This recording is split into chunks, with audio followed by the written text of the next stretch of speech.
Hi, I'm Jude Miller, author and illustrator of this book, Halloween Boy and the Christmas Kid.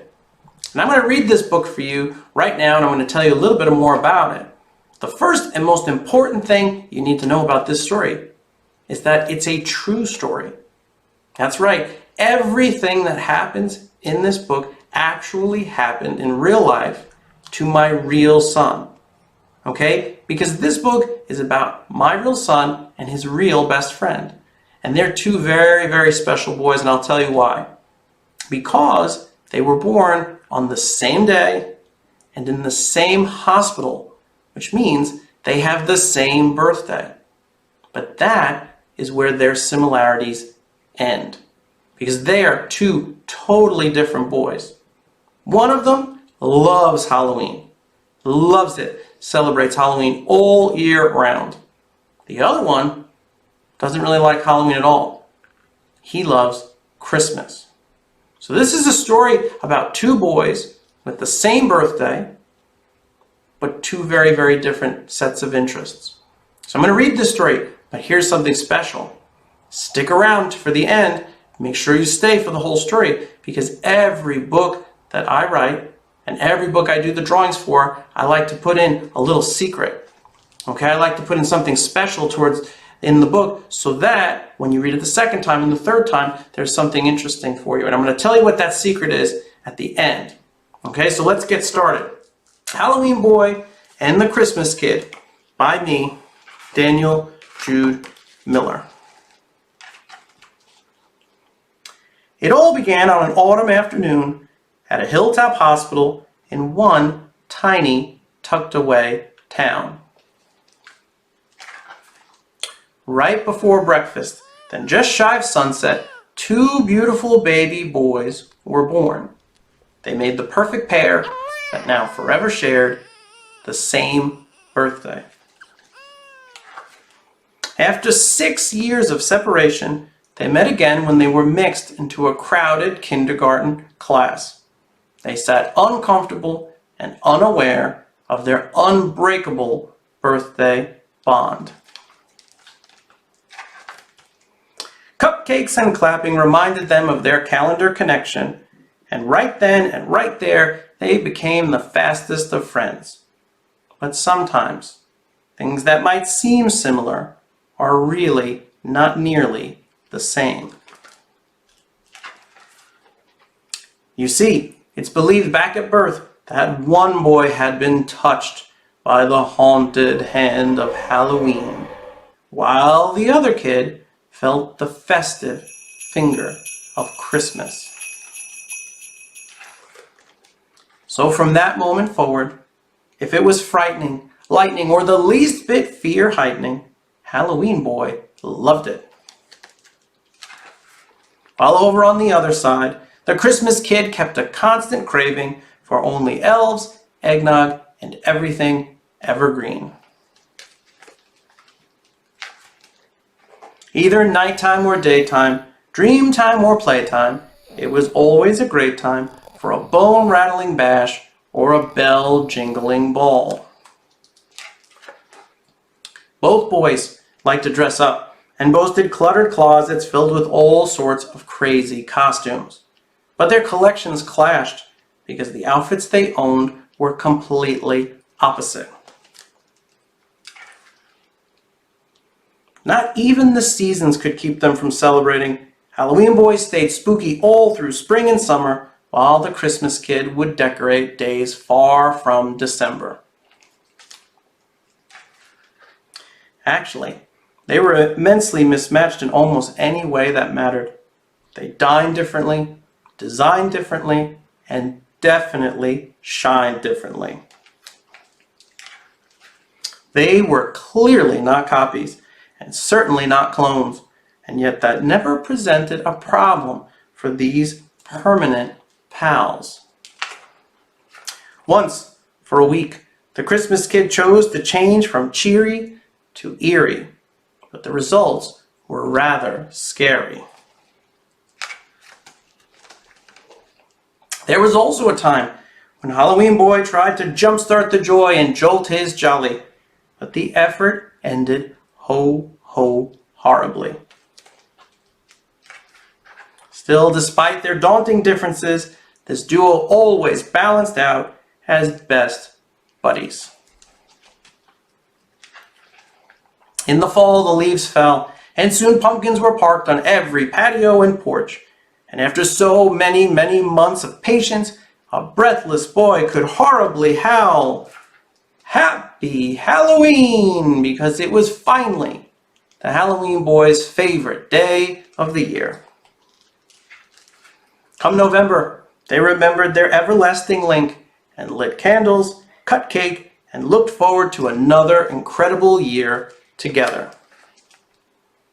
When winter rolled in, it brought wrapping, red ribbons, and restless reindeer, as well as the opportunity for an otherwise quiet kid to announce with mirth and magic, "Merry Christmas!"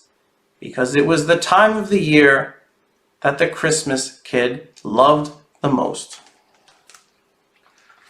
But let's go back to barely 3 days before, when this holiday came close to a halt. It was an innocent attempt at an impossible plan, and it almost ended a friendship. Okay, now remember when I said in the beginning that everything that happened in this book actually really happened to my son and his best friend. So every year around the holidays, my son tries to build a Santa trap. It's true.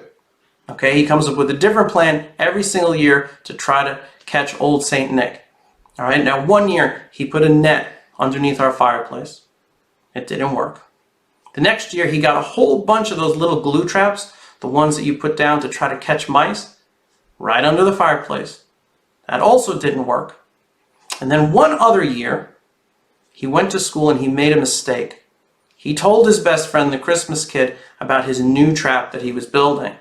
And the Christmas kid got very upset. He said, "If you catch Santa, then how will the rest of us get all of our gifts?" And they started arguing. It was the first argument that they had ever had. And they started arguing about which was better, Halloween or Christmas. And they were getting louder and louder and louder. As the Halloween boy said, "Halloween is much better because it has spiders and skeletons and candy." And the Christmas kid said, "No way. Christmas is way better because it has trees and snowmen and presents." And they got so loud that eventually the teacher had to come in. She had to separate them. And she said, "Boys, boys, boys, two best friends should not be fighting like this." So she came up with a solution. The next day when they returned to school, they were not allowed to discuss Halloween or Christmas for one day. Instead, they had to share with the class their other interests. So actually, all the students went home and searched for trinkets and treasures or something else special that they could share with their classmates, while Halloween boy and the Christmas kid prepared to prove that they were deeper than a couple of dates. Now here's what happened. Both boys went home and they had to think of what their other interests were. And the next day when they came back to school, my son shared with the class that his other interests were wrestling and video games. And the Christmas kid's other interests were hockey and art. So it turned out they didn't match again. And this was a problem. And the Christmas kid thought about it.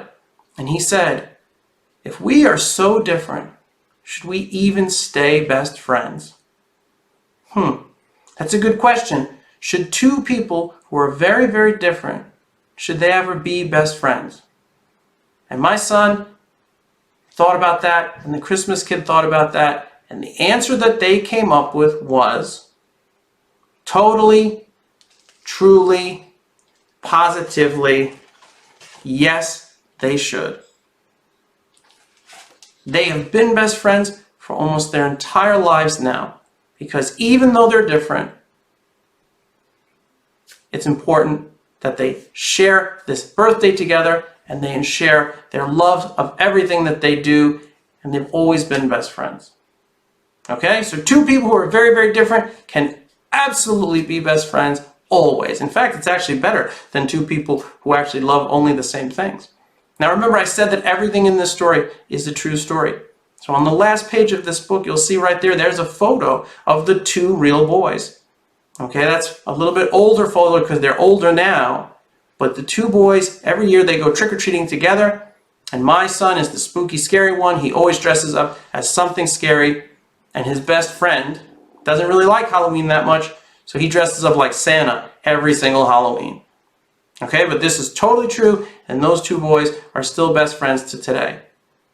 Now remember, I said that there's a secret in every book that I do. Okay, and the secret for this one is that this book is about Halloween and it's about Christmas, but there are so many good holidays, and I wanted to make sure they were included in the book. So if you go to the beginning, you'll see this list of characters here. Okay, and those are the characters that represent other great holidays. And it's your job that when you read the book the second time or the third time or the fourth time to try to find all these characters. So I'll show you one example. On this page here, if you look really, really close, if you look around, you might find that there's someone hiding in this picture. Look everywhere around there, and if you look really close, you might notice that there's a leprechaun. A leprechaun for St. Patrick's Day, hiding right there behind the present the Christmas kid is wrapping. Okay, so remember, you have to go back and you have to find the turkey for Thanksgiving, and the mother and the father for Mother's Day and Father's Day, and the Cupid for Valentine's Day, and there's even a groundhog for Groundhog's Day. So that gives you something interesting to look forward to when you read the book the second and the third and the fourth time. Okay, was that fun? It was fun for me. All right, enjoy the book the next time you read it, and remember, Happy Halloween and Merry Christmas.